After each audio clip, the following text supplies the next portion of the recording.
है कृष्ण चैतन्य नामने गौर तुष्य सिंधु दीन बंधो जगतपते गोपेश गोपिका कांत राधा कांत नमोस्तुते तप्त कांचन गौरांगी राधे वृंदावनेश्वरी वृषभानुसुते देवी प्रणमामि हरिप्रिय तवै वास्मि न जीवामि त्वया बिना इति विज्ञाय राधे त्वं नय मां चरणान्तिकं गुरुवे गौरचंद्राय राधिकायै तदालये कृष्णाय कृष्ण भक्ताय तद्भक्ताय नमो नमः वाञ्छाकल्पतरुभ्यश्च कृपा सिन्धुभ्येव च पतितानां पावनेभ्यो वैष्णवेभ्यो नमो नमः। श्री कृष्ण चैतन्य प्रभु नित्यानंद श्री अद्वैत गदाधर शिवासादि श्री गौर भक्त वृंद हरे कृष्ण कृष्ण कृष्ण हरे हरे हरे राम राम राम हरे हरे। मैं सर्वप्रथम मध्य गुरु पाद्म पद्म परमाराध्यतम नितर विष्णु विष्णुपाद अष्टोत्तर शत श्रीमद् भक्ति वेदांत श्री नारायण गोस्वामी महाराज मध्य शिक्षा गुरु पाद्म पद्म परमाराध्यतम नितर विष्णु विष्णुपाद अष्टोत्तर शत श्रीमद् भक्ति वेदांत श्री बावन गोस्वामी महाराज के अभय चरण कमलों में अनंत कोटि दंडवत प्रणाम ज्ञापन कर उनकी अति कृपा की वांछा करती हूँ। मैं ग्रंथ राजमणि श्रीमद् भागवतक मरीचिमाला तदई रचयिता ओम विष्णुपाद सच्चन श्री भक्ति विनोद ठाकुर के चरणारविंद में कोटि कोटि दंडवत प्रणाम कर उनकी अति कृपा की वांछा करती हूँ। मैं सभी वैष्णवियों के लिए यथायोग्य बंधन अभिवादन दंडवत प्रणाम करती हूँ। तो रस महिमा रस गरिमा की बातें करते करते हमने गोपी गीत पढ़ा, भ्रमर गीत पढ़ा और अब हम कुरुक्षेत्र में पहुँचे हैं जहाँ पर भगवान और गोपियों का फिर से मिलन हुआ है और गोपियों को देख करके भगवान भी परम उत्साहित हैं, उसी प्रकार से गोपियाँ भी। और इस प्रसंग में हमने कुरुक्षेत्र की रथ यात्रा का भी स्मरण किया जहाँ पर महाप्रभु रथ को ले जाते हैं नीलाचल से सुंदराचल से नीलाचल की ओर, नीलाचल से सुंदराचल की ओर, वृंदावन की ओर। तो शिव भगवान की महिमा ऐसी ही है, कहीं पर तिरुपति बालाजी के रूप में, कहीं पर जगन्नाथ जी के रूप में, कहीं पर वृंदावन बिहारी, कहीं पर द्वारकाधीश, इस तरह से चतुर्दिश यहाँ से लेके वहाँ तक भगवान श्री कृष्ण की महिमा दिखाई देती है। ऐसी महिमा किसी और देवी देवता की हमें दिखाई नहीं देती, क्योंकि ये सब उनकी विभूति है, सब उनकी विभूति है। जब आत्यंतिक प्रलय होता है, जब सब कुछ नष्ट हो जाता है, कोई भी नहीं बचता, तो उस समय ब्रह्मा जी समस्त जीवों को लेकर के कारण अणु से विष्णु के पास पहुंच जाते हैं और वहाँ पर समस्त जीव उनके निश्वास लेकर अंदर चले जाते हैं। जब सृष्टि करनी होती है तब समस्त बीजों का रोपण, वो बीजारोपण माया देवी में कर देते हैं और माया देवी फिर इस जगत को प्रसव करती है। तो माया देवी आकर के नद नदी पर्वत सागर वृक्ष सब बना देती है। कौन से जीव को कौन सा कर्म भोग उसका बाकी है, इसका डिजाइन ब्रह्मा जी तैयार करते हैं। कौन सी योनि इस जीव को देनी होगी, क्योंकि जीव का कर्म कभी मरता नहीं है, उसने जो कर्म कर रखा है वो उसको भोगना ही पड़ता है। तो इसी तरह से सृष्टि के प्रारंभ में ही 84 लाख योनियाँ सामने होती है। इन सब के बीच में कोई बिरलों में कृष्ण भक्ति की तरफ बढ़ते हैं और अपने जीवन को सार्थक करते हैं। तो श्री भक्ति विनोद ठाकुर ने हमारे ऊपर अनुग्रह करके स्वरूप दामोदर ने उनको स्वप्न दर्शन दिया और इस तरह से हम इस ग्रंथ के समापन की ओर जा रहे हैं। इन प्रार्थनाओं के साथ इस ग्रंथ का हमारे हृदय में जैसे कि पत्थरों में लकीर बन जाती है, कभी मिटती नहीं है, उसी प्रकार ये ग्रंथ हमारे हृदय में अमिट हो जाए, हमें इनका अनुभूति हो। आगे हमारा श्लोक है 126 है, ठीक है।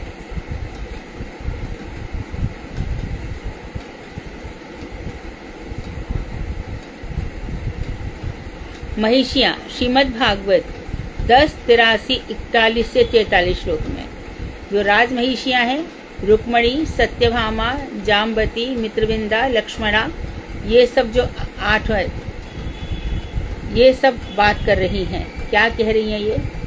नावयं साध्वी साम्राज्यं स्वराज्यं भोजमप्युत वैराज्यं पारमेष्ट्यं च आनन्तं वा हरे पदम्। आहा, गोपियों के साथ श्री कृष्ण के मिलन में हम लोग जो सुख देख रही हैं, अर्थात इनको भी वो दिखाई दिया है कुरुक्षेत्र में। तो देखो ये क्या कह रही हैं। कुरुक्षेत्र में क्या क्या घटनाएं घटित हुई जो हमने कल डिस्कस किया वो भी बताएंगे, और यहाँ पर जो बताया जा रहा है ये भी बताएंगे। तो हम ये देख रही हैं कि गोपियों के साथ उसमें एक घटना और हुई। जिस शिविर में कृष्ण बलराम थे तो वो कभी कभी यशोदा के पास पहुंच जाते थे। देवकी और रोहिणी ने यशोदा से बहुत अच्छा व्यवहार नहीं किया था, बहुत अच्छा व्यवहार नहीं किया था। कुरुक्षेत्र में देवकी ने जरा सा भी, मतलब बहुत कम शब्दों में, जबकि रोहिणी भी इतनी रही थी यशोदा के साथ, पर बहुत अधिक। तो यशोदा कभी कभी अकेली ही पड़ जाती थी, पर कृष्ण बलराम रहते थे। तो विश्वनाथ चक्रवर्ती ठाकुर कह रहे हैं कि दोनों की दोनों हमेशा कहा करती थी, देख देख इनसे कितनी अच्छी तरीके से बात करते हैं कृष्ण, और देख हमसे कैसे करते हैं। देख यशोदा, देख इनसे बात करती, हमारी ओर देख भी नहीं रही है, देख इनमें किस तरह से बात करते में डूबी हुई है। ऐसे हमारे आचार्यों ने व्याख्या की है। गोपियों के साथ श्री कृष्ण के मिलन में हम लोग जो सुख देख रही हैं, हे साध्वियों, उससे ऐसा अनुभव होता है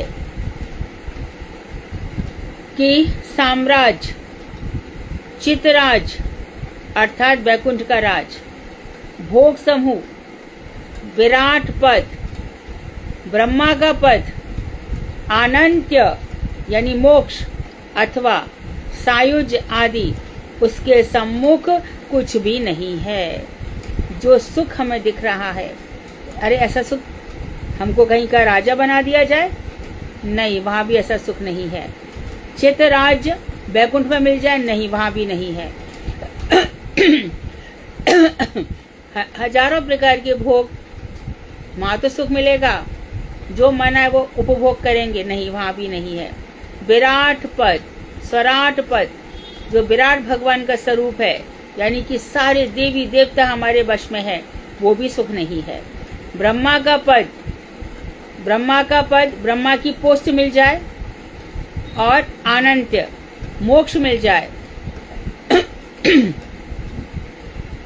सायुज्य या फिर किसी को सायुज्य भगवान के समान आयु भी मिल जाए, तो भी उसके सामने ये सारे सुख तुच्छ हैं, कुछ भी नहीं है। अतः हम लोग इनकी कामना नहीं करते, अर्थात राधा कृष्ण की जो ब्रजवन में गोपी भाव से सेवा है, वह हम लोगों को और लक्ष्मियों के लिए परम प्रार्थनीय है। लक्ष्मी को भी वो सौभाग्य नहीं मिला और हम महिषियों को भी वो सौभाग्य नहीं मिला। ये जो अर्थ भक्तिविनोद ठाकुर ने किए हैं वो गीता प्रेस गोरखपुर में या और कहीं जगह नहीं मिलते, बिल्कुल नहीं मिलते हैं। वहां तो राधा कृष्ण का नाम भी नहीं है। इसलिए भक्तिविनोद ठाकुर को सप्तम गोस्वामी कहा जाता है और सारे रूपानुग वैष्णव उनके लिए परम ऋणी रहते हैं कि भक्तिविनोद ठाकुर ने जिस तरह से जैव धर्म, चेतन शिक्षामृत, 100 ग्रंथ लिखे, हरिनाम चिंतामणि इत्यादि। हरिनाम चिंतामणि कैसे लिख दिया? हरिदास ठाकुर की जितनी भी शिक्षाएं थी सब उन्होंने कलेक्शन कर ली और इसमें डाल दिया। गुरुदेव कहते हैं कि सबसे पहले हम मठ में गए, मेरे गुरुजी कहते हैं, तो उनके गुरुदेव अर्थात परम गुरुदेव ने उनसे कहा कि तुम सबसे पहला ग्रंथ हरिनाम चिंतामणि पढ़ो। तो बड़ा ही सुंदर अद्भुत ग्रंथ है, कैसे भगवान की भक्ति होती है और भगवान क्या है, हरिनाम क्या है, हरिनाम चिंतामणि क्यों है। तो इन लोगों को ये अनुभूतियां होती है, उसका कुछ कुछ बूंदाबांदी हमारे ऊपर गिर पड़ती है। वो भी जितना हमारा सौभाग्य होगा 1, जितना हमारा प्रयास होगा 2, और जितनी महती कृपा हमारे ऊपर होगी उतना हमें प्राप्त हो सकेगा। तो ये राधा कृष्ण की परम आनंदमयी सेवा है, वो लक्ष्मी के लिए भी प्रार्थना करने योग्य है और हमारे लिए भी। जड़ानंदी जो संसार में फंसे हुए हैं, ऐसे लोगों का जो ऐश्वर्यमय कृष्ण चिंतन है, शांत भाव से, दास भाव से जो कृष्ण का चिंतन करते हैं, इनका कोई ऐश्वर्य चाहिए। अच्छा मानो ऐश्वर्य चाहिए, इस जन्म में राजा बना भी दिया जाए तो अगले जन्म में जो राजा को कितने कर्म फल भोगने पड़ते हैं। प्रजा का जो राजा प्रजा का कल्याण नहीं कर सकता, प्रजा के दुख दर्द उसको लग जाते हैं और कई जन्मों तक भोगने पड़ते हैं। इससे कोई भी राजा का पद नहीं चाहता। इसी प्रकार से कोई किसी मठ का पुजारी भी बनना नहीं चाहता। मानो पुजारी के पास कोई ऐसा पैसा आ जाता है, किसी ने कहा पुजारी जी हमारी सेवा में लगा देना हमारा पैसा, और पुजारी को नहीं ध्यान रहा, जेब में पैसा डाल लिया और चल दिए कि भैया मंदिर से चोरी वोरी हो जाएगा, घर में जाके घर में खर्चा लगा दिया। तो सभी पुराणों में लिखा है उसको कुत्ते की योनि मिलती है। तो इतना आसान नहीं है किसी का पैसा पचा जाना, या किसी का ना तो किसी का पैसा रखना और ना ही किसी का पैसा पचाना, इतना आसान नहीं है। तो राजा को ये सब भोगना पड़ता है। ये मंत्री इत्यादि जो हम देख रहे हैं ना, ये हमको लगता है बड़े सुखी हैं, लेकिन भविष्य ठीक नहीं है। किसी प्रकार से कितना झूठ बोलना पड़ता है, कितना कपट करना पड़ता है, कितना स्वार्थ का भाव रहता है, वो सब कौन भोगेगा।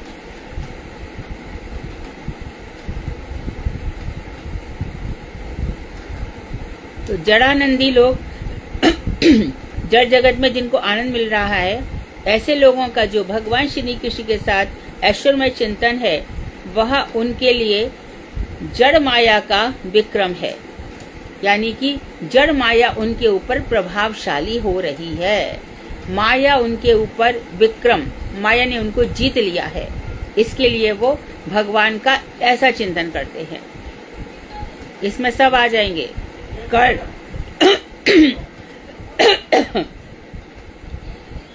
कर्ण है, जरासंध है, ये सब बड़े दानी थे। क्या किस चीज के लिए दान कर रहे थे? कि उनको स्वर्ग मिल जाए। कर्म तो अच्छे नहीं थे, बिल्कुल भी अच्छे नहीं थे। तो ये सब जड़ माया के अधीन है। तथा वैद भक्तों को जो स्वकीय ऐश्वर्य सेवा है, फिर इसके बाद जड़ानंदी से ऊपर की स्टेज है वैद भक्तों की, जो विधि पूर्वक भगवान की स्वकीय ऐश्वर्य सेवा है, अपने ऐश्वर्य भगवान की ऐश्वर्यमयी सेवा करते हैं और बड़ी मर्यादा के साथ करते हैं। यह केवल योग माया का प्रभाव मात्र है। तो जड़ानंदी पर काम करती है माया। और वैदी भक्ति में जो वैदी भक्ति के लोग, जैसे कि यहाँ पर ले लो वल्लभाचार्य जी के यहाँ दो प्रकार की भक्ति है, मर्यादा भक्ति और पुष्टि भक्ति। मर्यादा भक्ति में अपरस सेवा रहती है। अरे सुबह सुबह चले जाओ, किचन में कोई वहाँ पे घुस नहीं सकता। बहु बेटियां जब घर में आ जाती हैं और जब तक उनकी दीक्षा नहीं हो जाती है, ब्रह्म संबंध नहीं हो जाता है, तब तक भगवान के आगे आज भी माँ प्रसाद नहीं जाता। माँ कोई भी ये नहीं कहता कि सब्जी काट दो, बड़ा बुरा शब्द माना जाता है, अमनिया कर दो या सब्जी बदार दो। वहाँ पे बड़े अप्रस सेवा चलती है। कोई किचन में घुस नहीं सकता। जिसने कंठी नहीं पहनी वो तो वहाँ जा ही नहीं सकते। अभी भी द्वारकाधीश के मंदिर में जिनका ब्रह्म संबंध हो गया है, जो बड़े अनुभूति संपन्न है, वही भगवान की माला इत्यादि बना सकते हैं। हर किसी को ये अधिकार भी नहीं है। तो वैद भक्तों को जो स्वकीय ऐश्वर्य सेवा है, वह केवल योग माया का प्रभाव है। वस्तुतः श्री कृष्ण की ब्रज लीला ही परम आदरणीय तत्व है। तो ब्रज में जो मर्यादा का भाव है, भगवान श्री कृष्ण के गोपाल रूप की उपासना है, तो वो लोग इससे ज्यादा आगे नहीं बढ़ पाते हैं कभी भी। आगे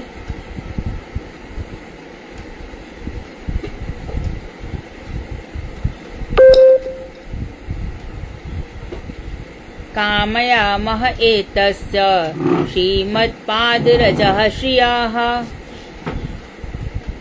कुछ कुंकुम मगन्धाढ्यं मूर्धना सोढुं गदाभृताः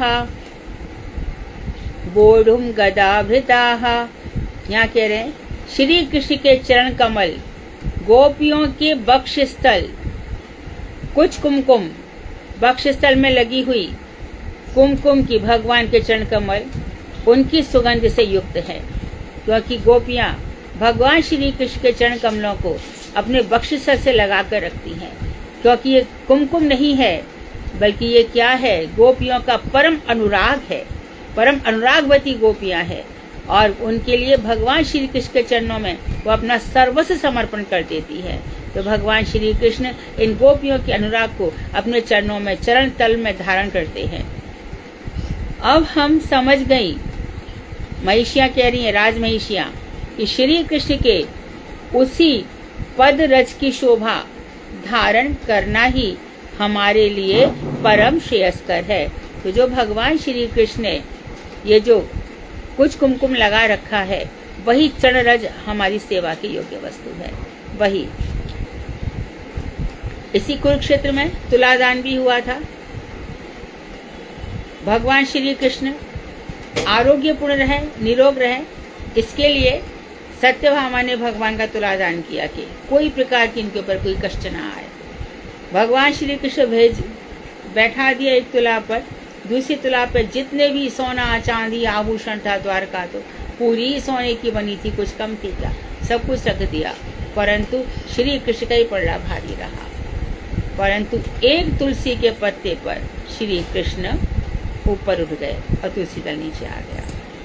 तो ये जो ब्रज में तुलसी है, वृंदावन है, श्री कृष्ण के वही प्रेम की वस्तु है।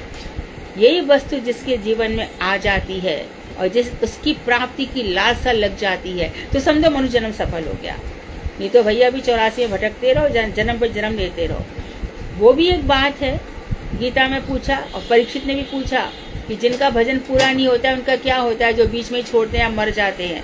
कि मैं उनको ऐसे घरों में जन्म देता हूँ जहाँ पर भजनानंदी होते हैं और उनका भजन आगे चलता है। मेरे प्रति किया हुआ भजन कभी नष्ट नहीं होता, बाकी सब जो कुछ कर्म है वो फल दिए बिना मरेंगे नहीं। भीष्म पितामह को यही प्रश्न था, क्या किया था मैंने ऐसा। तो किसी में लिखा 21 जन्म पहले और कहीं पर लिखा, ये कल्प कल्प की बातें होती है, 100 जन्म पहले उन्होंने एक टिड्डी को जो नुकसान पहुंचाया था, टिड्डी को जो चोट लगी थी, उसके कारण उनको बाणों की शैया मिली। तो जो देखो जरा सा भोग, क्योंकि किसी को ज्यादा कष्ट मिल रहा है भक्त को, तो इसका मतलब ये हुआ कि भगवान उसको एकदम तपा तपा करके अपने धाम के योग्य बना रहे हैं। इसलिए भक्तों को कष्ट ज्यादा दिया जाता है कि उनका तप जाए, सब कुछ फिर जन्म लेने लायक ही ना रहे। इसके लिए तो उनकी जो पदरज की शोभा है वो धारण करना ही अब हमारे लिए क्या है, क्योंकि हम भी सुंदर हैं, हमारे भी जो चितवन है, हमारे भी कटाक्ष है, हमको भी श्री कृष्ण ने हरण किया है, हमारे साथ ब्याह भी किया है, हमको महल भी दिए हैं, सब जगह रखा, हमें तो देखते भी नहीं है, सब कुछ किया, विवाह किया, हमारे तो बच्चे भी हैं, गोपियों को तो एक बच्चा नहीं है। भगवान ने हर महिषी के साथ 10-10 पुत्र, एक एक पुत्री हुआ। नारद जी सब महलों में देखने गए, सब महलों में भगवान श्री कृष्ण जैसे गृहस्थ व्यक्ति काम करता है, किसी के यहाँ वो पाठशाला लेकर के पढ़ा रहे हैं, कहीं पर बारात आ रही है, कहीं पर अपनी बेटी को विदा कर रहे हैं, कहीं पर बहू ला रहे हैं, कितने ही प्रकार के कार्य नारद जी ने। आप देखेंगे कौन सा अध्याय है वो, शायद 82, मुझे याद नहीं आ रहा, पर 80 के बाद वो अध्याय है, उसमें नारद जी जाकर के सारे महलों में देख करके आते हैं। परंतु वो प्रेम नहीं है जो गोपियों के हृदय में विराजमान है, और श्री कृष्ण ने उस अनुराग को स्वीकार कर लिया है। तो ऐसे ही प्रेम हमें चाहिए, श्री कृष्ण की पद रज हमें चाहिए, ऐसा महिषियों को। और क्या कहा उन्होंने, तीसरा श्लोक बोला, प्रजास्त्रियो यद वाक्षन्ति पुलिन्द्यास्तृणवीरुदाः गावश्चारयतो गोपा पाद स्पर्शम आत्मनाः। देखो आपस में बात कर रही हैं, श्री राधा कृष्ण की श्री चरण रज की कामना केवल हम ही करती हो, हम ही किया करती हैं, ऐसी बात नहीं है। ब्रज की सारी गोपियां भी इन राधा कृष्ण की वांछा करती हैं। सभी इनको सारी की सारी शत कोटियां इन्हीं राधा जी और कृष्ण की वांछा करती हैं। पुलिंद रमणिया जो भील कन्याएं हैं, जो जंगल में रहती है, ब्रज के बनों में जो रहती है, वो पुलिंद रमणिया तृण विरुद्ध लताएं और गाय तथा समस्त ग्वाल वाल भी इसी पदरज की नित्य कामना करते हैं। ये हमने वेणु गीत में भी पढ़ा था कि ये सब नित्य कामना करते हैं राधा कृष्ण की चरण रज मिल जाए। पुलिंद कन्याएं भी, भील कन्याएं भी। श्रीमद् भागवत के 90 अध्याय हैं। इन्होंने कितना लिया है? 84 के एकदम लास्ट में पहुंच गए 59 पे। तो यहाँ पर कह रहे हैं नंदनस्तु सह गोपालई बृहत्या पूजयार्चिताः कृष्ण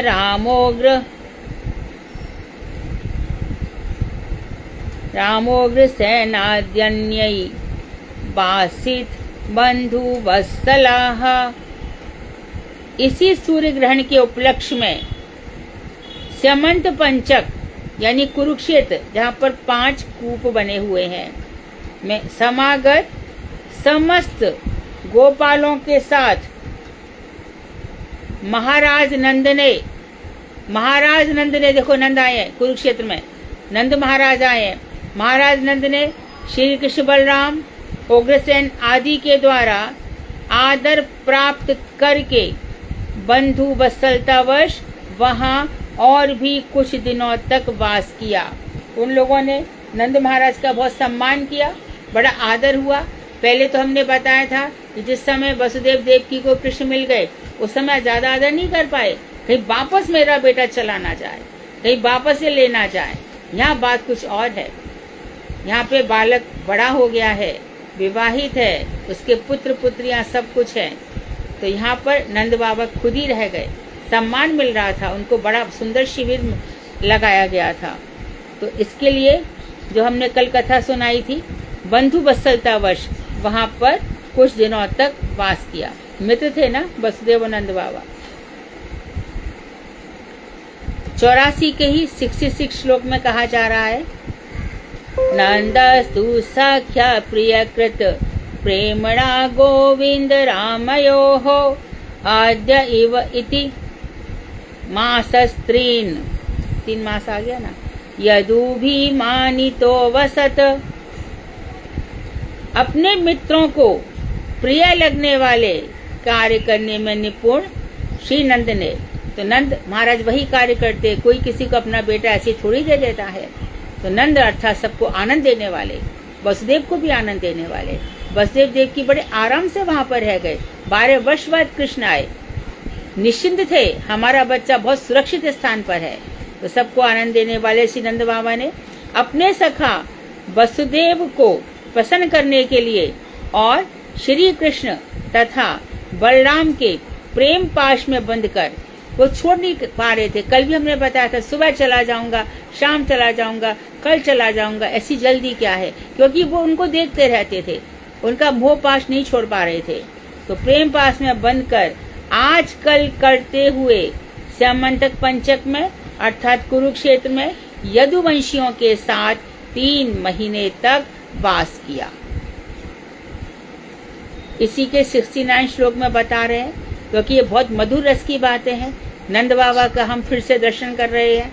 ब्रज में दर्शन करने के बाद अब यहाँ पर नंदो गोपाश्च गोप्यश्च गोविंद चरणाम्बुजो नंदः क्षिप्तम पुनर्हर्तु मनीषा मथुराम ययुः। अब कह रहे हैं उसके बाद नंद बाबा गोपों और गोपियों का चित्त श्री कृष्ण के चरण कमलों में इस प्रकार लग गया कि वे फिर प्रयत्न करने पर भी, बार बार कोशिश करने पर भी उसे वहां से लौटा नहीं सके, भगवान से चित्त को लौटा नहीं सके। अतः क्या किया, मन को वहीं रखकर बेमन से मथुरा मंडल में लौट आए, वहीं पर रह गए। श्री कृष्ण ने भी भाप लिया।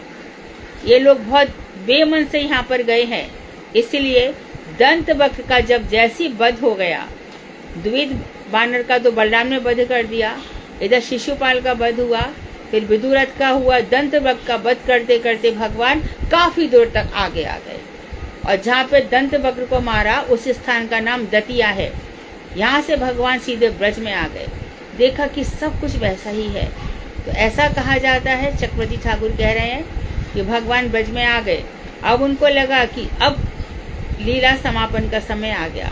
उधर ऊपर दारुक भी आ गया था, कृष्ण यहाँ से चलना पड़ेगा। ब्रह्मा जी भी आ गए थे, शंकर भी आ गए थे।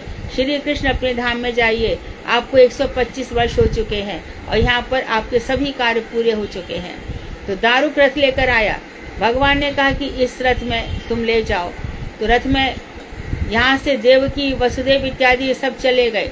भगवान श्री कृष्ण ने कहा मैं पहुंच जाऊंगा, लेकिन उसके पहले श्री कृष्ण ने अलक्षित भाव से नंद बाबा, यशोदा, इन सबको ले जा करके पहले ही गोकुल में रख दिया। ऊपर दिव्य गोकुल में उनको ले जा करके वहां पर सब ब्रजवासियों को पहुंचा दिया। बाद में कुछ लीला ऐसी रची कि कुछ गोपियों को अर्जुन से कहा इनकी सुरक्षा कर देना, मैं इनको छोड़ जा रहा हूँ। अर्जुन को लेके आ रहे थे, लेकिन कुछ भील लोगों ने गोपियों को लूट लिया, परंतु कहते कि भील ही कृष्ण बनकर आए, ऐसी लीला करी और फिर भगवान यहाँ से चले गए। शंकर जी ने कहा आते होंगे, आरती की थाली लेकर खड़े हो गए। ब्रह्मा जी भी आरती की थाली लेकर खड़े हो गए। दोनों ना ब्रह्मा के लोक से गए, ना शंकर जी के लोक से गए, शिवलोक से भी नहीं गए। तो सीधे पता नहीं कौन से आरक्षित मार्ग से ऊपर पहुंच गए। ये लोग देखते रह गए। तो भगवान ये लोग मथुरा मंडल में लौट आए और श्रीमद् भागवत के मथुरा की रमणियों ने कहा ये हो गया 10:44 में वापस लौटे हैं। यहाँ पर बता रहे हैं पुण्यावत ब्रज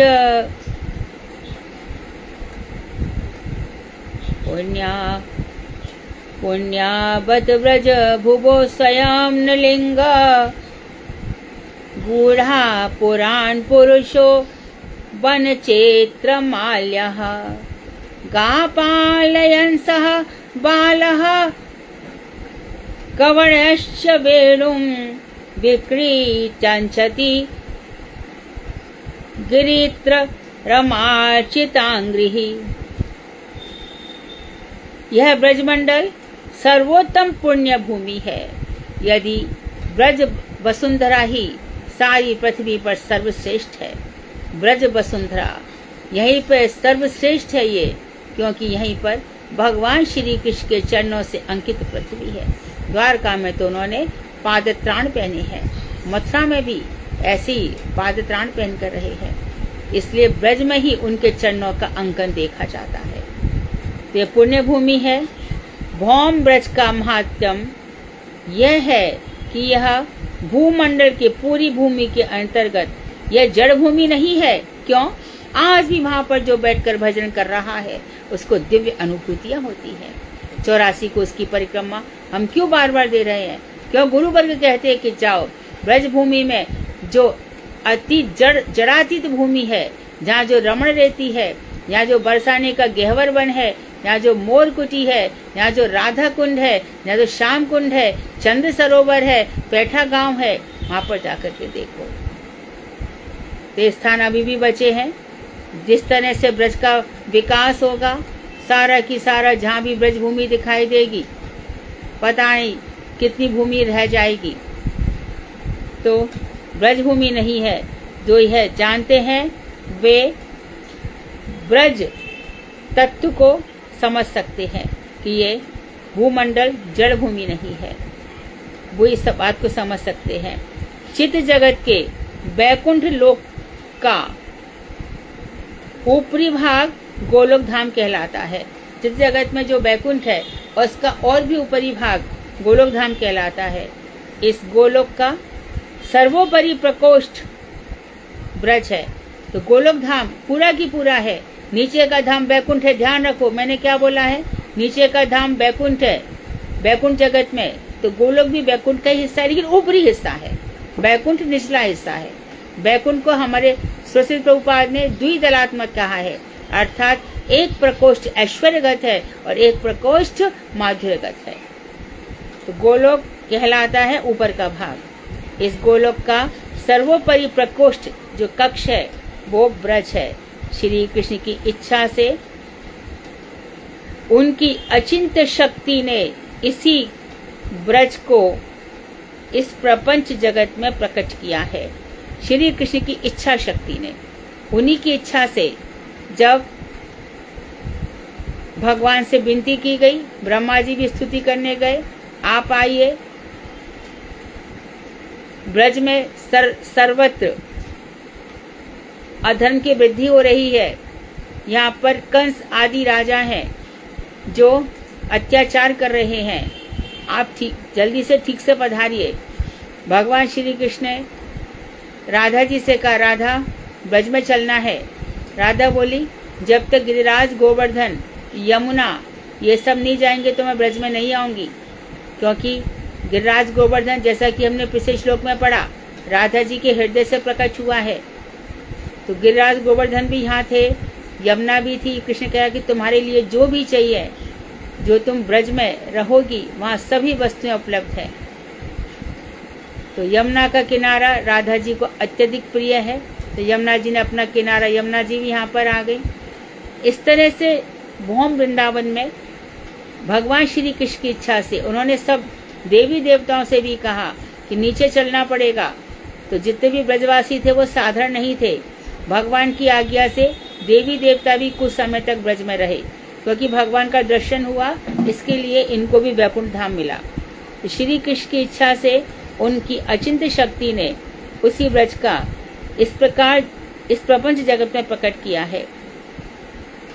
ब्रज लीला नित्य है तथा सर्वोत्तम है। ये ब्रज लीला हमेशा चलती है, एक ब्रह्मांड से दूसरे ब्रह्मांड में। चक्रवर्ती ठाकुर कह रहे हैं, जैसे एक मशाल है, उसको गोल गोल घुमाओ, अभी यहाँ, अभी यहाँ, अभी यहाँ, अभी यहाँ।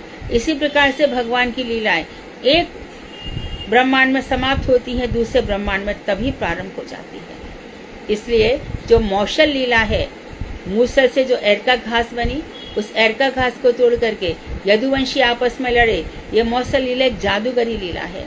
वास्तव में यदुवंश का संहार जहाँ पर भगवान श्री कृष्ण की कृपा है कोई कर नहीं सकता, और ना ही कोई श्री कृष्ण को बाण भेद सकता है। जैसा कि वर्णन किया जाता है कि बाली ही व्याध बनकर आया, और जैसे छुप कर के भगवान ने मारा, ऐसी बाली ने अपना कर्जा चुकाया, भगवान को मारा। लेकिन बाली क्योंकि भगवान का सेवक है, इसलिए इसको लीला ही कहा जाएगा। परंतु चक्रवर्ती ठाकुर कह रहे हैं कि विचार करके देखो, जहाँ पर 56 करोड़ यदुवंशियों की लाशें पड़ी हैं, वहां पर हिरण कहाँ से दिखाई दे जाएगा? क्योंकि हिरण भीरू जानवर है, भयभीत रहता है, वहां उसको बड़ा डर रहता है। तो उसको कैसे कोई, क्योंकि श्री कृष्ण के चरण को तो मारा नहीं है व्याध ने, उसने सोचा एक हिरण है, इतने बीच में हिरण आ नहीं सकता। तो ये एक प्रकार की ऐन्द्रिक जाल है, इंद्र का जाल एक जादूगरी है।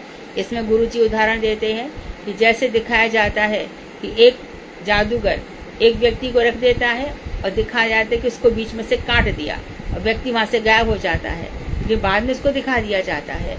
उसी प्रकार से ये भगवान श्री कृष्ण की जादू भरी लीला है, क्योंकि भगवान श्री कृष्ण को कोई नहीं मार सकता, न उनके यदुवंशियों को।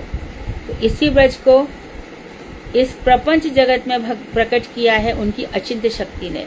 ब्रज लीला नित्य है और सर्वश्रेष्ठ है, यही हमारे चिंतन का विषय है। तो ब्रज लीला में जब हम 84 कोस की परिक्रमा जाते हैं, वहाँ पर जगह जगह हमें लीलाओं को श्रवण किया जाता है। और हमने अभी क्लास में ब्रज लीला परिक्रमा इसीलिए ही करवाना शुरू कर दिया है कि तुम लोग जाओ तो वहाँ पर पढ़ो, समझो। अब एक बार सुनने से तो याद नहीं रहेगा, ये बात भी ठीक है, लेकिन इतना निश्चित है कि जब तुम जिस स्थान पर जाओगे उस स्थान पर पहले से उस ब्रज लीला को पढ़ लेना कि आज हम इस स्थान पर जा रहे हैं, यहाँ ये लीला हुई थी।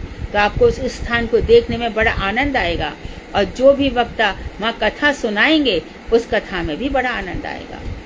हमारी ब्रज लीला में सिद्धस्थ थे हमारे तीर्थ महाराज।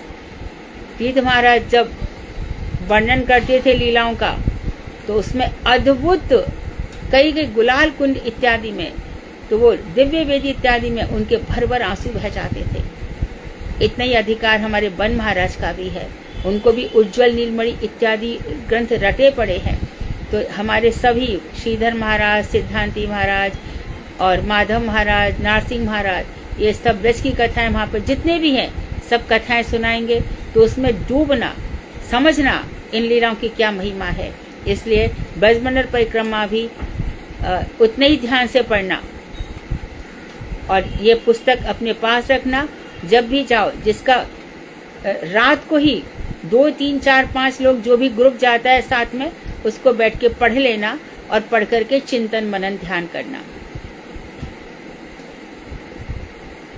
ब्रज लीला नित्य और सर्वोत्तम है। अन्य अवतार लीलाओं के समान प्रपंच मंडल में इसकी अवस्थिति नहीं है। तो प्रपंच, ये ब्रज प्रपंचातीत है। अन्य जगह जैसे कि नरसिंह भगवान, 9 जगह नरसिंह भगवान का है, अहोबलम इत्यादि, जीयर नरसिंह क्षेत्र इत्यादि हम देखते हैं। कोई बिहार के पास है, कोई नवद्वीप के उधर काफी है। लेकिन जो ब्रज लीला में माधुर्य वो नहीं मिलता। अभी भी वो स्थान है जहाँ पर स्तंभ फाड़ करके नरसिंह भगवान प्रकट हुए थे, और वहाँ पे मंदाचल पर्वत है। वहाँ पे अभी जो बासुकी नाग की मथानी बनाई गई थी, रस्सी बनाई गई थी, वो भी वहाँ दिखाई देती है। और जिसको मथानी बनाया गया था और जो रस्सी, तो उसमें रस्सी को घिसा गया था, वो मंदाचल पर्वत आज भी दिखाई देता है। ये सब दर्शन, जो लोग नवद्वीप जाए 10-15 दिन, तो कभी किसी तरफ चले गए, कभी किसी और चले गए, इस तरह से वहाँ आसपास की चीजें देखी जा सकती है। तो और जगह ऐसी चीज नहीं है। तो भगवान ने ऐसे अस्कुंडा पे हमारे ये जो वराहजी आए, वराहजी, इन्होंने अस्कुंड, अस्कंद, यहाँ पे उन्होंने अपने बाल झाड़े थे और पृथ्वी को सौरों के, जिसको शुकर क्षेत्रीय बाद में सौरों कहलाया, वहाँ गंगा जी, वहीं पे पृथ्वी को रखा था। तो इन सब स्थानों में भगवान की ऐश्वर्य लीला है, लेकिन ब्रज में भगवान की ब्रज माधुरी है। शिव और लक्ष्मी जिन श्री कृष्ण के चरण कमलों का अर्चन पूजन करते हैं, वे श्री कृष्ण स्वयं निराकार पर ब्रह्म है। शंकर जी के भी इनकी आराधना करते हैं। गोपीश्वर महादेव वहाँ पर है, बंशीवट के पास है। किसी भी तरह से गोपियों के ईश्वर है। गोपी नाम यह ईश्वर, गोपियों के जो ईश्वर है, या गोपी नाम यस्य ईश्वर, गोपियां जिनकी ईश्वर है। ऐसे शिव रासमंडल में प्रवेश करना चाहते हैं, लक्ष्मी भी रासमंडल में प्रवेश करना चाहती है। और जो हमारा पर ब्रह्म है, जो सनातन पर ब्रह्म है, वो कैसे निराकार मध्यम आकार के, ना भगवान बहुत लंबे हैं ना छोटे हैं। भगवान श्री राम भी वैसे ही है। ये भगवान श्री राम को कह सकते हैं कि त्रेता में लोग थोड़े लंबे होते थे, तो उस समय 7 फुट के हो सकते हैं, और भगवान श्री कृष्ण 5.5 से 6 फुट के बीच में होना चाहिए। क्योंकि जो लोगों ने अश्वत्थामा को देखा है, अश्वत्थामा थोड़ा लंबा है, तो कह सकते हैं वो 6.25 साढ़े 6 फुट का दिखाई देता है। मैंने ऐसे रिसर्च निकली थी अखबार में, तब पढ़ा था। जो निराकार परब्रह्म है, अर्थात जैसे भगवान है, ये क्रिएशन इज, जो ये क्रिएशन जो सृष्टि बनाई गई है, ऐसे बाइबल में भी लिखा हुआ है, ये भगवान की इमेज पर ही बनी है। जैसे भगवान है वैसे ही हम सब है, अर्थात नाक, कान, मुख। क्योंकि जैसा हमने द्वितीय और तृतीय स्कंद में पढ़ा था, जैसी सृष्टि यथांडे तथा ब्रह्मांडे, जब सुनने की इच्छा हुई तो कान प्रकट हो गए, जब बोलने की इच्छा हुई तो मुख प्रकट हो गए, जब देखने की इच्छा हुई तो आंख प्रकट हो गए। तो जैसे भगवान स्वयं थे वैसे उन्होंने ब्रह्मा जी को बनाया, शंकर जी भी, देवी देवता सब इसी प्रकार से मनुष्यों को भी बनाया। तो भगवान निराकार है। सारे पुरुषावतारों की अपेक्षा पुरातन है, सबसे प्राचीन है श्री कृष्ण। जैसा कि हमने द्वितीय स्कंध के कौन सा अध्याय, नवा अध्याय ना, जिसमें चतुश्लोकी आई है 32, 33, 34, 35 श्लोक में। अहमेवा समेवाग्रे नान यदि सत्परम पश्चादहम यदि तच्चा जो बशिष्य अस्मय हम। मैं ही सबसे पहला था, मैं ही बाद में रहूंगा। ना उस समय शिव थे ना ब्रह्मा थे। तो सृष्टि के बाद भी मैं ही रहूंगा, सृष्टि के पहले भी मैं ही था। तो इसलिए वो पुरातन है और परम गूढ़ तत्व है, बहुत गोपनीय तत्व है, उनको समझना बहुत मुश्किल है, इसलिए उनको अचिंत्य कहा जाता है। अपनी विलास मूर्ति बलदेव और बलराम भैया कौन है? भगवान का एक्सपांशन है, या एक्सपेंशन कहिए, एक्सपांशन है भगवान के साथ। उन बलदेव के साथ विचित्र वनमाला से सुशोभित रहते हैं। सुंदर वैजयंती माला 5 या 7 पुष्पों के बनों से, बड़े सुगंधित फूलों से, बड़े कलरफुल बनों से, फूलों से बनी हुई यह माला है। गोचारण इत्यादि नित्य लीलाएं भगवान करते हैं इन मालाओं को पहन करके, तथा वेणु वादन पूर्वक बंशी बजाते हुए नित्य ब्रजधाम में गोपियों के साथ क्रीड़ा करते हैं। तो निम्नलिखित 3 श्लोक इस ग्रंथ माला से माला रूप में गूंथने पर श्री भक्तिविनोद ठाकुर द्वारा, ये भक्तिविनोद ठाकुर द्वारा रचित हैं, जिसमें वे प्रार्थना करते हुए कहते हैं,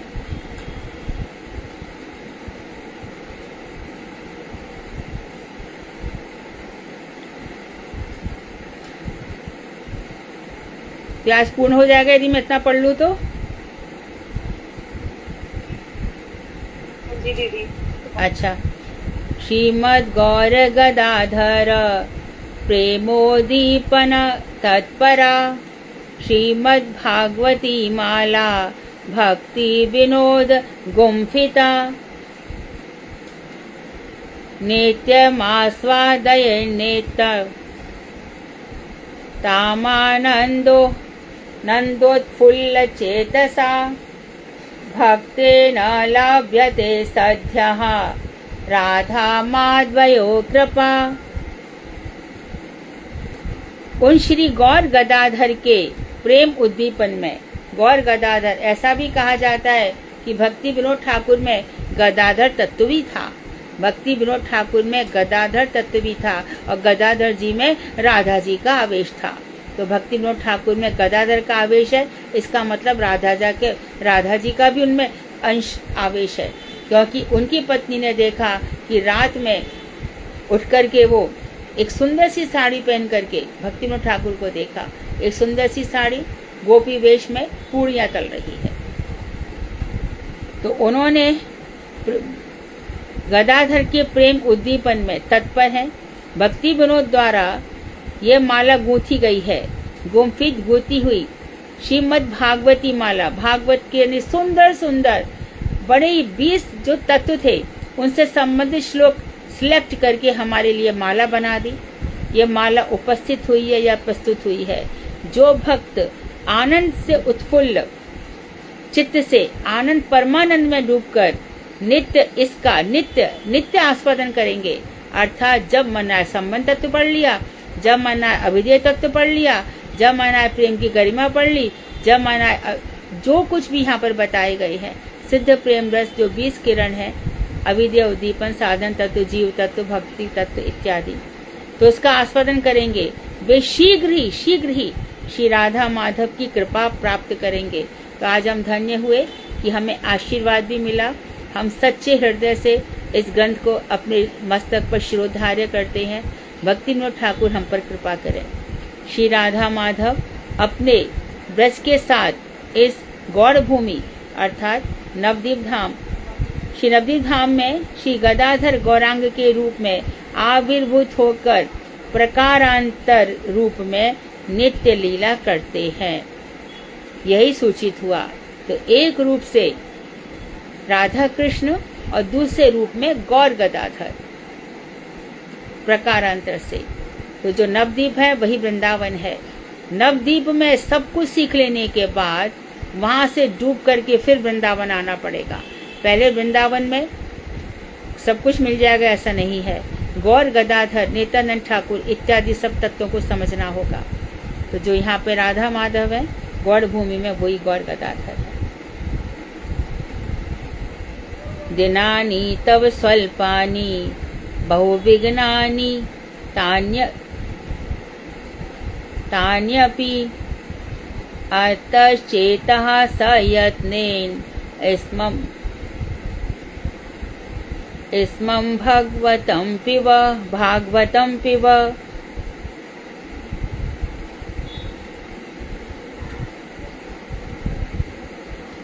भक्तों की चरण रेणु के प्रयासी, जो भक्तों की चरण रज की प्रार्थना करते हैं, वे अति दीन अकिंचन दास भक्ति विनोद अपने चित्त से कह रहे हैं। देखो भक्ति विनोद ठाकुर क्या चाहते हैं, भक्तों की चरण रज उसके लिए ही प्रयास करते हैं।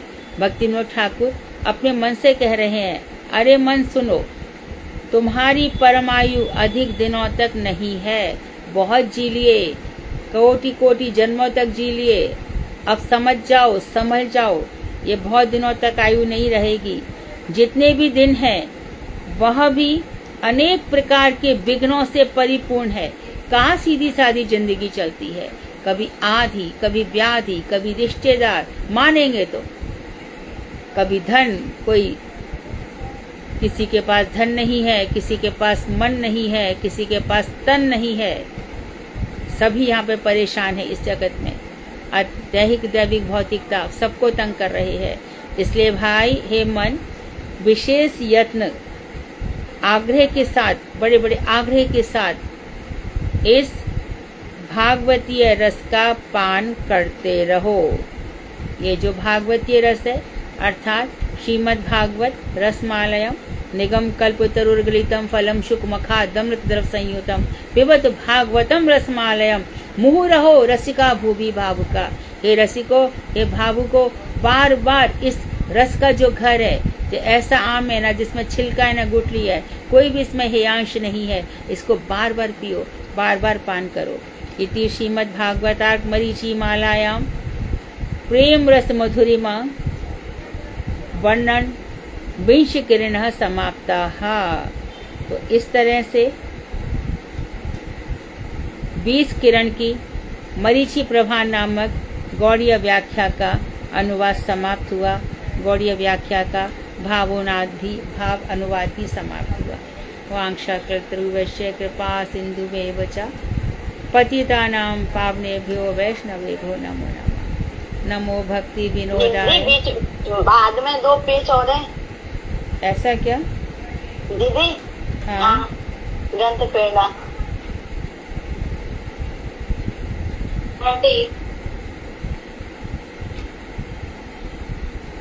कितने बजे हैं? 5 मिनट बाकी दीदी, 10 मिनट है दीदी, 4 बजने में बाकी।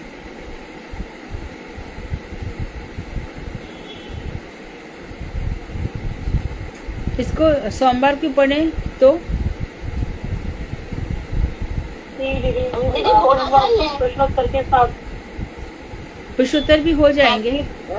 हाँ, मंडे को दीदी टाइम भी मिल जाएगा। प्रश्नोत्तर थोड़े ही है ना, थोड़े ही है ना, मंडे ही करेंगे। 3 क्लास होगी, सुबह से थक रही हूँ मैं बहुत ज्यादा। ओके दीदी।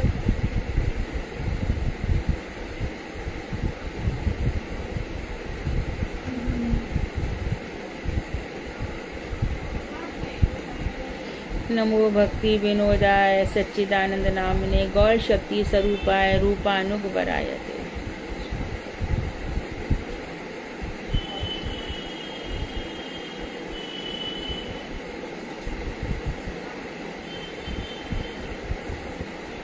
Thank you for encouraging. बड़े स्टार्स भेजते हैं आप लोग। इस स्क्रीन बहुत अच्छा लगता है, स्क्रीन अच्छा लगता है, ये तो खाली खाली लगता है। कोई प्रश्न है तो पूछो।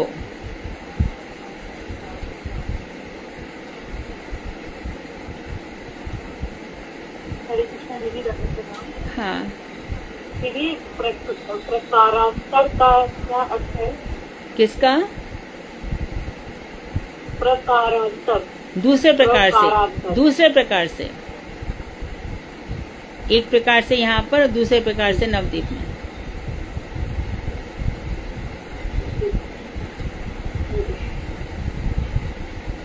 आपने कहा था कि ग्रंथ पूरा होगा तो हम वो भागवत जी की आरती करेंगे, वो हम आज करेंगे, सोमवार को करेंगे। गाओ, आज भी गाओ, सोमवार भी गा लेना।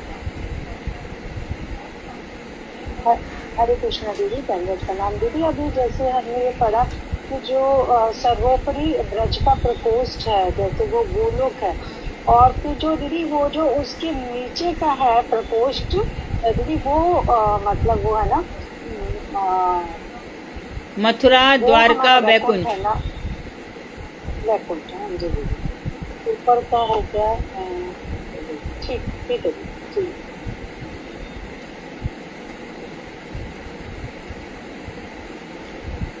गाओ, भागवत भगवान की है, गाओ। गाओ दीदी। हाँ गाओ। हाँ जी। भागवत भगवान की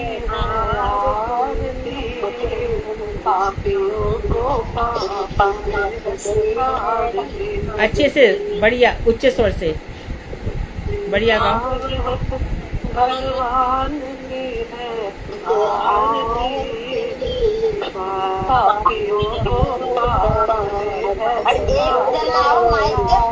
एक जना गाओ पापा, एक जना पंचम वेद निराला, नव ज्योति जलाने वाला, हरि नाम यही हरि धाम, यही हरि नाम यही हरि धाम, यही यही जगमंगल की आरती, पापियों को पाप से है तारती, भागवत भगवान की है आरती, पापियों को पाप से है तारती, ये शांति गीत पावन पुनीत, पापों को मिटाने वाला, हरि दर्श दिखाने वाला, यह सुख करनी यह दुख हरनी, यह सुख करनी यह दुख हरनी, श्री मधुसूदन की आरती, पापियों को पाप से है तारती, श्री भागवत भगवान की है आरती, पापियों के पाप से है तारती, यह मधुर बोल जग पंथ खोल, सन्मार्ग दिखाने वाला, बिगड़ी को बनाने वाला, श्री राम यही घनश्याम, यही श्री राम यही घनश्याम, यही यही प्रभु की महिमा की आरती, पापियों को पाप से है तारती, श्री भागवत भगवान की है आरती, पापियों को पाप से है तारती, हरे कृष्णा कृष्णा कृष्णा हरे हरे, हरे राम राम राम हरे हरे। श्रीमद् भागवत महापुराण की जय, श्री भागवत माला जी जय, पूजिता जाती दीदी को जय। हमें सुंदर श्री भागवत और कमली माला का रसास्वादन कराने वाली हमारी प्रिय दीदी के चरण कमलों में कोटि कोटि दंडवत प्रणाम। दीदी आपकी जय हो। दीदी अच्छा है, आप लोग इतना रस ले लेकर के आपने ग्रंथ सुना, ये भी बहुत धन्य, आप लोग भी धन्य हैं, इतना रस के साथ ग्रंथ सुना है। मुझे लगता है कि शायद ही कोई एब्सेंट होता था, मुझे इतना नहीं देखना आता है, परंतु जिस तरह से आप लोगों ने इतनी तत्परता के साथ हर चीज सुनी है, निश्चित रूप से भगवान की बहुत कृपा है, बहुत कृपा है। इस चीज को बहुत गंभीरता पूर्वक लेंगे। आपका ये ऋण दीदी हम जन्म जन्मांतर में भी चुका नहीं पाएंगे और चुकाना भी नहीं चाहेंगे। आशा जी आप बड़ी भावुक हैं। बहुत कमी लगेगी दीदी, ये ग्रंथ पढ़ते पढ़ते ना बहुत नहीं, रस आने लगा। सुषमा दीदी ये भजन रहस्य पढ़ेंगे ना, वो भी वैसा ही है, वो ग्रंथ भी वैसा ही है। वो भी भक्ति विनोद ठाकुर का ही है। बहुत सुंदर ग्रंथ है वो भी, उसमें भी बहुत रस आएगा। जी, लेकिन आज बहुत मन दुखी हो रहा है कि आज ये ग्रंथ जो है कंप्लीट। हाँ, अभी नया ग्रंथ शुरू और नई नई चीजें पढ़ेंगे। दीदी आज झूलन का भी हो जाए दीदी है, आज ब्राह्मण का तो एक भी दिन नहीं हुआ। मल्हार गाओगी? आज मल्हार गाओगी? ठीक है, गा लेना। परंतु आज भागवत भी तो हमारा ये पंचम स्कंद भी पूर्ण हो रहा है ना। सुदास कौन सा अध्याय है?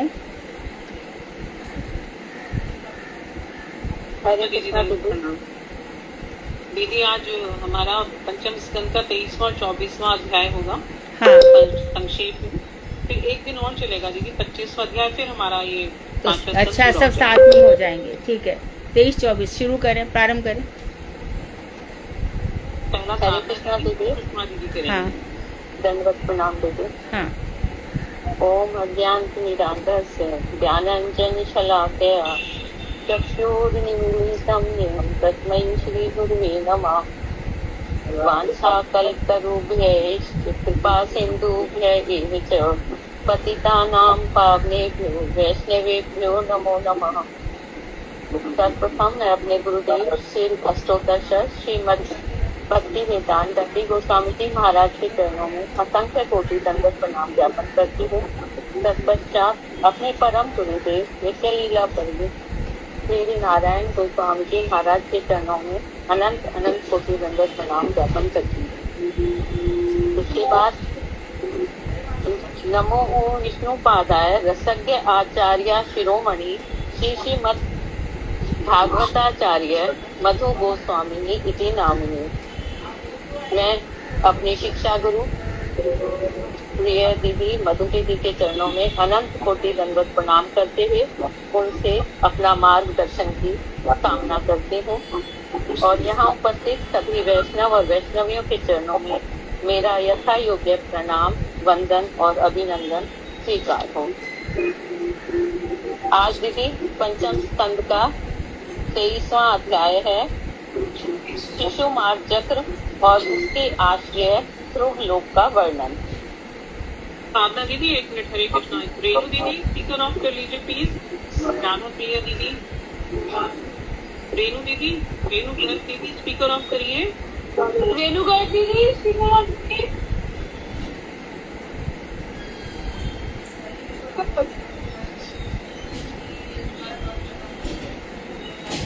तो आज हम शिशु मार्ग चक्र का वर्णन पढ़ेंगे। वहीं से ही सारे ज्योतिषिक है, सारे ग्रह सब उसके आसपास ही हैं और ध्रुव लोक भी उधर ही है। ध्रुव लोक भगवान ने इसी लोक में है, क्रिएट किया था ध्रुव के लिए। पढ़िए। जी दीदी। श्री सुखदेव गोस्वामी ने कहा, हे राजन, सप्तऋषि मंडल के 13 लाख योजन की दूरी पर भगवान विष्णु का परम पद स्थान है, जहाँ की महाभागवत ध्रुव उत्तानपाद के पुत्र कल्प जीव्य रूप में विराजित हैं। ध्रुव सभी जीवात्माओं कौन से रूप में विराजित है? कौन से रूप में विराजित है? कल्प जीव्य रूप में विराजित है। कल्प, अच्छा, पूरे कल्प तक रहेंगे। ओके। हाँ जी। अग्नि, इंद्र, प्रजापति, कश्यप व धर्म सब एक साथ मिलकर एक ही समय में ध्रुव को दाएं रखकर उनकी प्रदक्षिणा करते हैं। भगवान ने ध्रुव लोक को सभी ग्रह नक्षत्रों के आश्रय रूप में अवस्थित कर रखा है। ध्रुव लोक एक ही स्थान पर आधार स्तंभ स्वरूप में स्थित रहकर लगातार प्रकाशित हो रहा है। सूर्यादि ग्रह ऊपर और नीचे के स्थानों के विभाग के अनुसार इस काल चक्र में ईश्वर के द्वारा नियुक्त होकर ध्रुव लोक का आश्रय लिए हुए हैं, जो वायु द्वारा घुमाए जाते हुए कल्प के अंत तक अपनी अपनी कक्षाओं में उसके चारों ओर चक्कर काटते रहते हैं। जिस प्रकार आकाश में बादल, पक्षी आदि पूर्वकृत कर्मों के फल स्वरूप वायु के अधीनस्थ नभोमंडल में चक्कर काटते हैं और कभी गिरते नहीं हैं। उसी प्रकार ये ग्रह भी माया के अधीन रहकर पूर्वकृत कर्मों के फलस्वरूप घूमते रहते हैं और कभी गिरते नहीं हैं। यह आगे भी इसी प्रकार घूमते रहेंगे।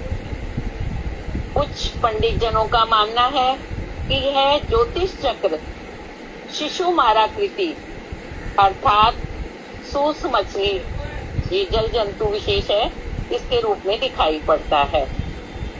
कोई कोई भगवान वासुदेव में चित्त लगाने के लिए इसे उनका दृश्य स्वरूप मानकर ध्यान करते हैं। शिशुमार को ही भगवान का रूप मानकर शिशुमार चक्र का ही ध्यान करते हैं। जी, इस शिशुमार का शरीर कुंडली मारे हुए है। इसका मुख नीचे की ओर है। इसकी पूंछ के सिरे पर ध्रुव है।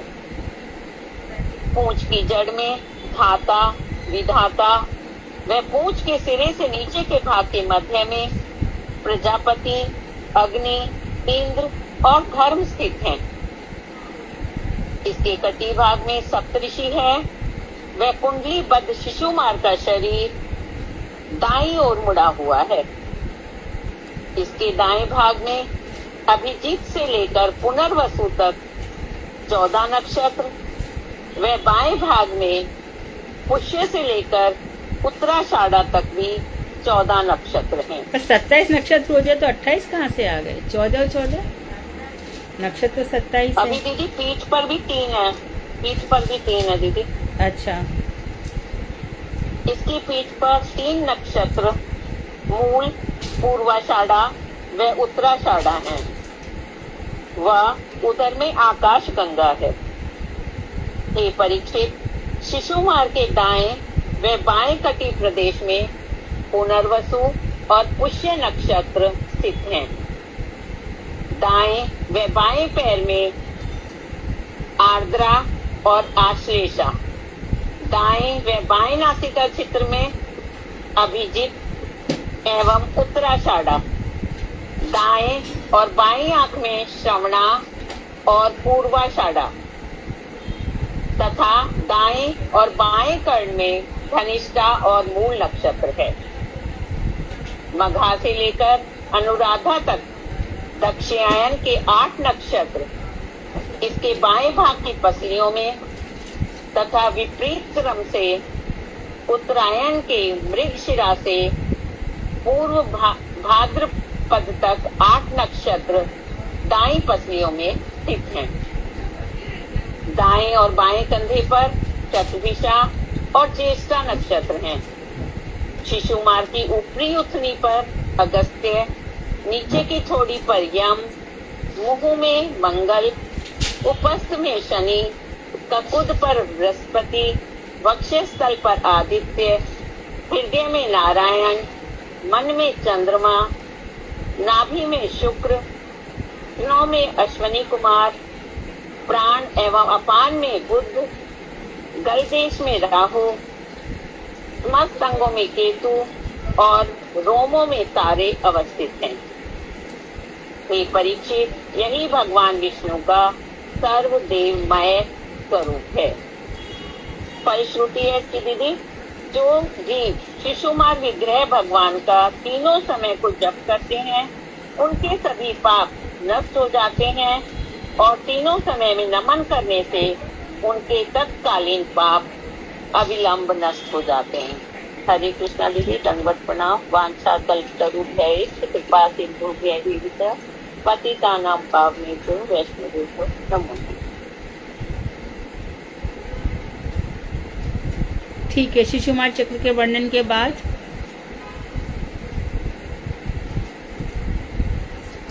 हरे कृष्णा दीदी। हाँ, इसके बाद चैप्टर 24 ये मैं करने वाली हूँ। हाँ बोलो। ओम अज्ञानतिमिरान्धस्य ज्ञानाञ्जन शलाकया चक्षुरुन्मीलितं येन तस्मै श्री गुरवे नमः। श्रील गुरुदेव की जय, परम गुरुदेव की जय, समस्त रूपानुग गुरु परंपरा की जय। हमारी शिक्षा गुरु भागवताचार्य श्रीमती डॉक्टर मधु खंडेलवाल दीदी, आपके चरणों में अनंत कोटि दंडवत प्रणाम। कक्षा में उपस्थित सभी वैष्णवियों को यथायोग्य दंडवत प्रणाम। पंचम स्कंद अध्याय 24 राहु आदि की स्थिति, नीचे के अतल आदि लोकों का वर्णन। पिछले अध्यायों में हमने भिन्न भिन्न ग्रहों की स्थिति, शिशुमान चक्र और उसके आश्रय ध्रुवलोक के बारे में जाना था। इस अध्याय में श्री सुखदेव गोस्वामी जी ने राहु और अधोलोकों का वर्णन किया है। पुत्र मंथन के पश्चात अमृत वितरण के समय सिंह का पुत्र राहु देवता के वेश में सूर्य व चंद्र के मध्य में अमृत पान के लिए बैठ गया था। उसे पहचान कर सूर्य व चंद्र ने उसका भेद खोल दिया था और विष्णु ने सुदर्शन चक्र से उसका गला काट डाला था। अमृत पान कर लेने के कारण उसकी मृत्यु तो नहीं हुई, वह राहु और केतु दो ग्रहों में विभक्त हो गया। तभी से उसकी शत्रुता सूर्य व चंद्र ग्रहण के रूप में परिलक्षित होती है, जब राहु सूर्य व चंद्र के सामने एक मुहूर्त अर्थात 48 मिनट ठहरता है। एक मुहूर्त में 48 मिनट है ना? हाँ जी। सूर्य देव का मंडल 10,000 योजन है और चंद्रलोक 12,000 योजन तक फैला हुआ है। राहु मंडल का विस्तार 13,000 योजन है। राहु ग्रह सूर्य से 10,000 योजन नीचे नक्षत्र के समान विचरण करता है। राहु से 10,000 योजन नीचे सिद्ध, चारण व विद्याधर निवास करते हैं। इसके नीचे यक्ष, राक्षस, पिशाच और प्रेतों का स्थान अंतरिक्ष है। जितनी दूर तक वायु प्रवाहित होती है और मेघ विचरण करते हैं, उतनी ही दूर तक अंतरिक्ष का विस्तार है। अंतरिक्ष से 100 योजन नीचे पृथ्वी है। जहाँ तक हंस, बाज, गिद्ध आदि पक्षी उड़ सकते हैं, उतनी ही दूरी तक पृथ्वी की सीमा है। अच्छा, तो पृथ्वी को जो राउंड बोलते हैं ना, पृथ्वी गोल है, ऊपर से बता रहे कि जहाँ तक कौन कौन से पक्षी उड़ सकते हैं वहाँ तक पृथ्वी की सीमा है। हंस, बाज और गिद्ध। हाँ, ठीक है। इस ब्रह्मांड में 14 लोक हैं। पृथ्वी से ऊपर वाले 6 लोक गु, भुव, स्वः, मह, जन, तप और सत्यलोक, और 7 पृथ्वी के नीचे वाले लोक हैं अतल, वितल, सुतल, तलातल, महातल, रसातल और पाताल। ये सब पृथ्वी से नीचे 10,000 योजन की दूरी पर हैं और भूविवर अर्थात बिल स्वर्ग कहलाते हैं। इनके भवन, क्रीड़ा स्थल आदि स्वर्ग से अधिक ऐश्वर्य और संपत्ति से युक्त हैं। जब भगवान श्री कृष्ण ने गिरिराज पर्वत उठाया था, तब इसी बिल स्वर्ग का सब ब्रजवासियों ने दर्शन किया था, क्योंकि जो पर्वत होता है वो नीचे भी उतना ही ज्यादा गहरा होता है जितना कि वो ऊपर होता है। तो गिरिराज पर्वत नीचे भी 7 कोस थे, उससे भी ज्यादा थे। तो भगवान ने उठाया तो पूरा बिल स्वर्ग दिखाई दिया था। यहाँ पर दैत्य, दानव, नाग आदि गृहस्थों के समान माया के वशीभूत होकर आमोद प्रमोद में मस्त रहते हैं। सूर्य का प्रकाश नहीं होने से यहाँ पर दिन रात रूपी काल का विभाग नहीं होता और बड़े बड़े सर्पों की मणियों के प्रकाश से प्रकाशित होते हैं। दिव्य रसायनों की औषधियों का सेवन करने से यहाँ के निवासियों को रोग, पीड़ा, बुढ़ापा आदि नहीं होता। इन्हें सुदर्शन चक्र से सदा भय लगा रहता है, लेकिन यम का इन पर कोई प्रभाव नहीं होता। अब सबसे पहले अतल लोक। पृथ्वी से 10,000 योजन नीचे अतल लोक है। यहाँ भय दानव का बल नाम का पुत्र वास करता है, जिसने 93 प्रकार की माया रच रखी है। वितल। अतल से 10,000 योजन नीचे वितल लोक है। यहाँ पर भगवान हाटकेश्वर महादेव अपने अनुचर भूत गणों के साथ मिथुनी भाव से, भवानी के साथ मिथुनी भाव से रहते हैं। इस लोक तो शंकर जी जो सोने के आभूषण पहनते हैं, यहाँ पे जो हाटक सोना ये इसी का बना हुआ होता है। हाँ जी। जिस हाटक सोने की बात है, हाटकी नाम की नदी बहती है। वायु के प्रवाह से जब अग्नि प्रज्वलित होकर इसके जल का पान करके थूक देता है तो हाटक नामक स्वर्ण बनता है।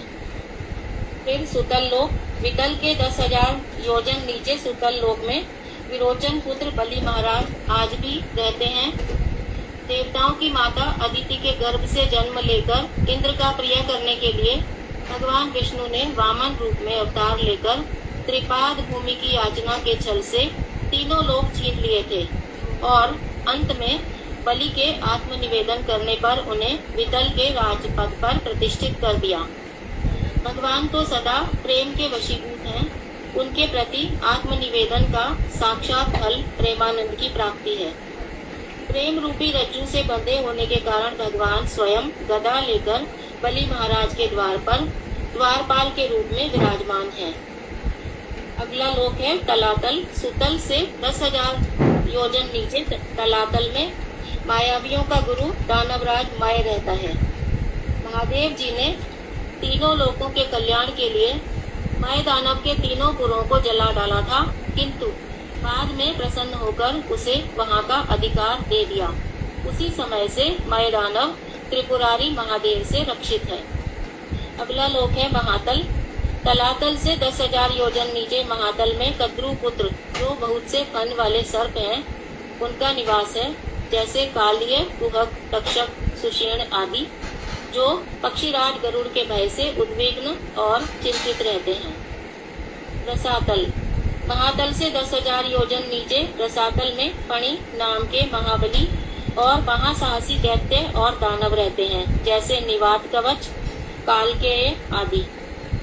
जिन भगवान के तेज से सारे ही लोग दैदीप्यमान रहते हैं, उन्हीं के प्रभाव से इन दानवों का बलाभिमान चूर्ण चूर्ण रहता है। पाताल। रसातल के 10,000 योजन नीचे पाताल लोक है, जहाँ शंख, कुलिक, महाशंख, श्वेत, धनंजय, शंखचूड़ आदि बड़े बड़े फनधारी और अति क्रोधी नाग रहते हैं। इनमें से वासुकी प्रमुख है। किसी नाग के 5, किसी के 7, किसी के 10 तो किसी के 1000 फन हैं, जिनमें उत्कृष्ट मणियां संलग्न हैं और सदा जगमगाती रहती हैं, और इनसे पूरे पाताल विवर का अंधकार दूर हो जाता है। ओम वांछा कल्पतरुभ्यश्च कृपा सिंधुभ्येव च पतितानां पावनेभ्यो वैष्णवेभ्यो नमो नमः। हरे कृष्ण दीदी। तो इस तरह से 5वां स्कंद स्थान स्कंद कहा जाता है। तो स्थानों के विषय में हमने ऊपर से नीचे सभी बहुत अच्छी तरह से पढ़ा और सभी ने बहुत अच्छा प्रस्तुत किया। तो अभी जो 25वां अध्याय वो किस विषय में है दीदी? वो है श्री संकर्षण देव का वर्णन और उनकी स्तुति। हाँ ठीक है। तो इस तरह से सोमवार को हमारी मरीचि माला ये ग्रंथ संपूर्ण होगा, शेष होगा। अभी कोई कीर्तन करना चाहेगा? हरे कृष्णा दीदी, दंडवत प्रणाम। हाँ दीदी, ये जो राहु की माता है ना सिंगिका, ये प्रहलाद की बहन है क्या? नहीं, ये सिंगिका राहु की जो उस समय ये नहीं थे, क्योंकि ये सृष्टि के प्रारंभ में है। सिंगिका सृष्टि के प्रारंभ में है और ये अच्छा। हाँ, प्रहलाद तो बाद में आए। अच्छा हाँ, ये नित्य माता है उनकी, है ना। दीदी आज मैं बोलूं सावन का? हाँ गाओ गाओ।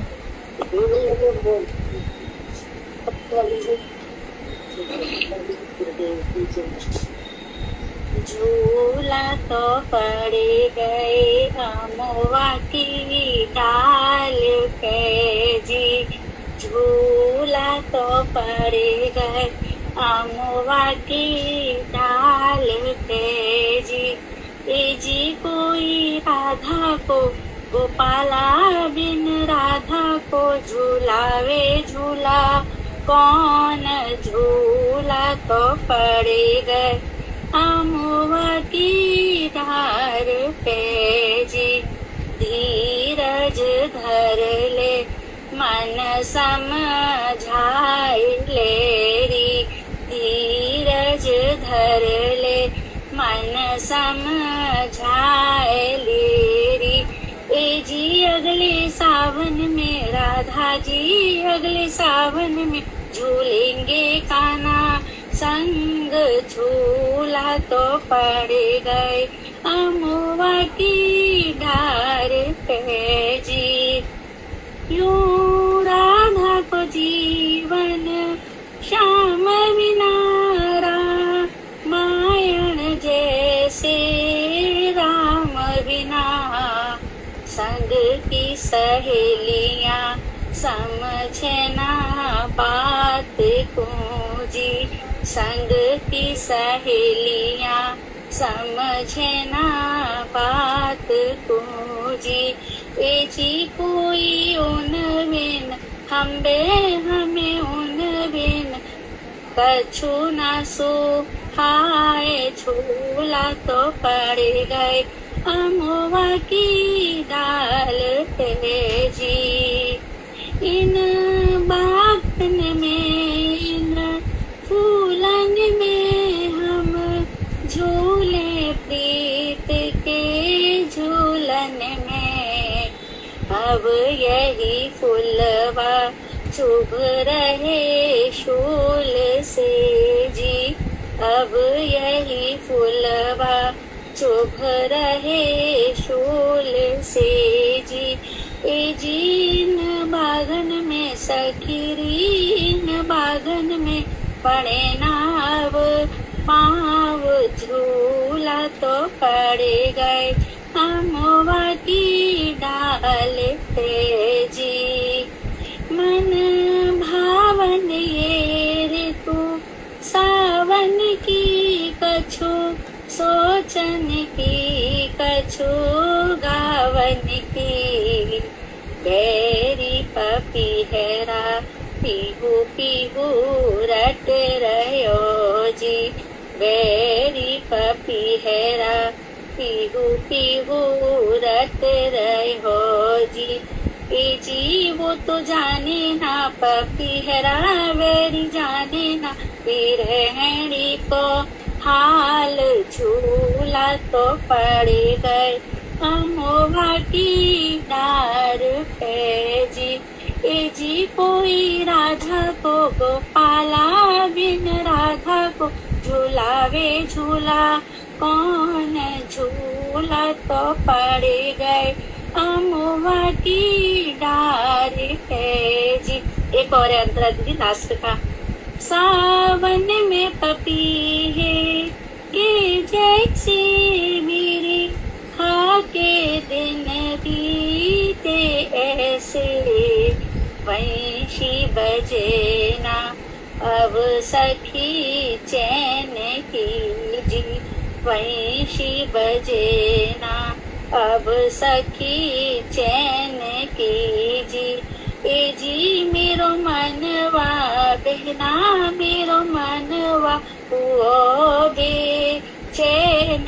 झूला तो पड़ गए अमुआ की डाल पे जी। धीरज धर ले मन समझाए ले री। ए जी अगले सावन में राधा जी अगले सावन में झूलेंगे कान्हा संग। धीरज धर ले मन समझाए ले री। हरे कृष्णा दीदी धन्यवाद। बहुत सुंदर। वांशक्लतरुवैश्य कृपा सिंधु बेवचा पतितानां पावनेभ्यो वैष्णवेभ्यो नमः। हरे कृष्णा हरे कृष्णा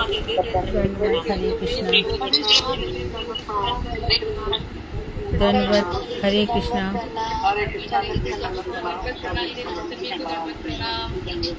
धन्यवाद। हरे कृष्णा